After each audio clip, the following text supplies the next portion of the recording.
गृह एवं नगर उन्नयन विभाग ओडिशा सरकार निर्देश क्रमे कोटपाड़ विज्ञापित अंचल परिषद आनुकूल्य कल्याण मंडप ठारे प्रधानमंत्री आवास योजना शहरी 2 स्वतंत्र सचेतनता कार्यक्रम उद्घाटित हो जायछि। देशर सहरांचल में बास करुवा योग्य हिताधिकारी और निम्न आय परिवार को मुंड उपरे पक्का छात गढ़ी तोलिबा एही योजनार लक्ष्य अटे। एही सचेतनता शिविर में कोटपाड़ एनएसी समस्त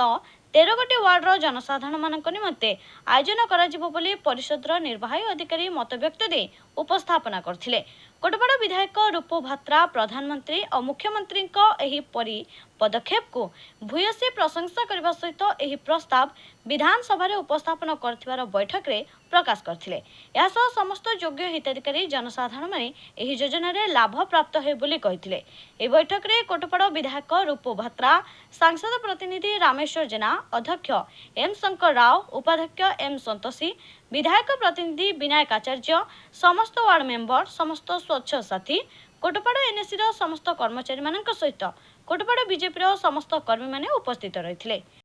देखो प्रधानमंत्री जो विजन अच्छी माने कौन सी व्यक्ति बिना पक्का घर रही ना से कार्यक्रम चली बर्तमान आमर एफोर्डेबल हाउस स्कीम जो आसी प्रधानमंत्री आवास जो 2 लाख था 2,50,000 कराई तार भी बोनस प्लस हो जब इन टाइम कले। द्वितीय तो जो मैंने पट्टा नहीं फुटपाथ रोचे कि कौन सी सहारा नहीं से गोटे स्कीम आसी जोटा कि अपार्टमेंट टाइप बनईकरी से 300 लोग जो बेनिफिशियरी हो पारे आमर अपार्टमेंट टाइप बनईकरी से फ्री रे घर दिज्व बिजली और पानी सब फ्री रे स्कीम आसी वर्कशॉप थी एनएसी आज तो आम कही समस्त मैंने सर्वे कर वार्ड टू वार्ड सर्वे कर जो मैंने प्रकृत बेनिफिशियरी अच्छा से लिस्ट आउट कर सबमिट कले गवर्नमेंट को जीव और गोटे बहुत सुंदर पदक्षेप गवर्नमेंट ओडिशा द्वारा जो द्वारा पुरेस्ट पुअर जो मैंने अच्छे गरीब गरीब से बेनिफिट पाए। देखो सीटा कोटपाड़ एनएसी आम 4-6 मास मीटिंग उठे सारूँ कथाटा प्राय 1000 लोग जो मन वर्क ऑर्डर इश्यू होती किसी काम आगे जाती काम अधा रही किए वर्क ऑर्डर नहीं कम स्टार्ट कर प्राय 1000 बेनिफिशियरी अच्छा जो मन फाइल क्लोज हो पाने 2-3 वर्ष है तो आम कही वार्ड वाइज लिस्टिंग करा काउंसिलर्स को आमको दि जाऊ जो द्वारा आम कौन तार कारण कौन जो पेंडिंग रोचे लोक कहीं आगे बढ़े आगे आसुना प्रकृति लोक अच्छा कि नहीं किए मरीगले तो तार आम एनक्वायरी करने डायरेक्शन देलु गत मीटिंग कार्यकारी है दुखर विषय जेहेतु सर्वप्रथम तो आपण को धन्यवाद देवी। आज आपण मान द्वारा यशस्वी प्रधानमंत्री नरेंद्र मोदी जी जो विजन अच्छी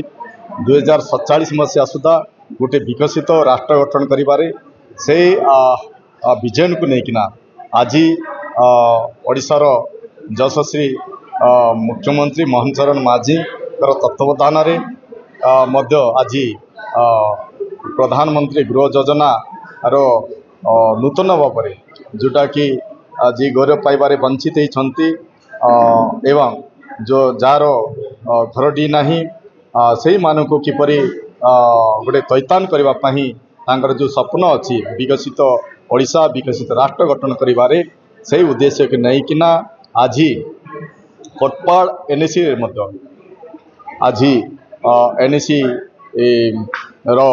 चेयरमैन एवं एनएसी रो प्रशासन अधिकारी यो समस्त सहयोग एवं कोटपाड़ सबू वार्ड रो काउंसिलर्स मानकर सहयोग आज गोटे अवेयरनेस कैंप जे बैठक अनुष्ठित हो जाइतिला। एठी सबू वार्ड रो वार्ड मेंबर्स काउंसिलर्स एवं एठी मान्यगण्य जो भद्र व्यक्ति उपस्थित थे बुद्धिजीवी समाजसेवी विषय नहीं पुंखानुपुंख आलोचना करी यशस्वी प्रधानमंत्री जो विजन अच्छी से विजन को साकार करने समस्ते संकल्प नहीं जो आपण को जो कहली विकसित ओडिशा विकसित गाँ विकसित ओडिशा विकसित राष्ट्र गठन समस्त जो कोटपाड़ विजय कुमार मिश्र रिपोर्ट प्रयाग खबर।